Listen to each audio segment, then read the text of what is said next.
Hi everybody! Today I'm going to be discussing my experience learning Julia and its applications to semantic text analysis and natural language text processing using network science methods. My name is Mira Tellegen, and I'm a math, computer science, and French triple major at Grinnell College. I'm also pursuing my master's in computer science at University of Iowa. And when I first started Julia, I was so struck by how different it is from C. When it comes to network science, I've tried to do network science in C, and it's so difficult to create matrix objects as 2D arrays, to create functions where you're trying to pass in matrices and return matrices, and to have pointers and pointers to pointers just trying to get it to work. And I ended up on some pretty obscure Stack Overflow pages in the process. So I was astounded by the built-in functions in Julia, matrix objects, and extensive documentation and community that they have online. And Jupyter Notebooks as a platform for Julia made my experience so easy when I was just trying to run little bits of code to figure it out. So today I wanted to talk about my first big project in Julia, which was also my first big project in general, my first exposure to version control.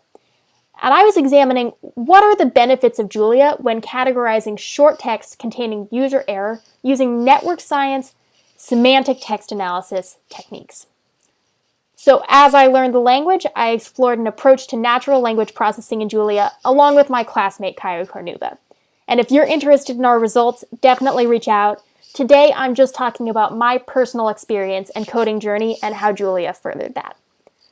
So pre-processing was the first step in our method, and I think pre-processing a group of strings, even ones with user error, would be pretty simple in any language.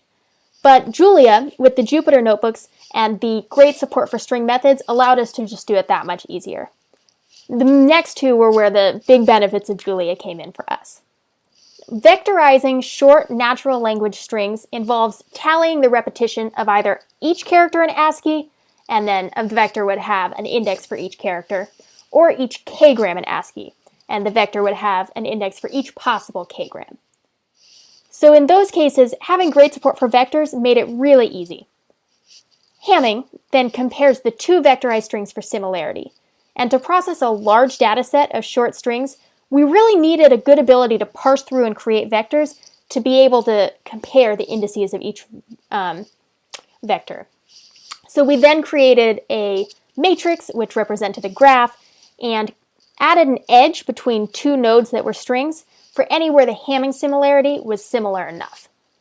Now, vectorizing and Hamming, they're not difficult methods, but they can be difficult to implement if you don't have good support for vectors. So Julia made for a really efficient way to parse through this huge data set of natural strings because it was so easy to parse through each individual vector.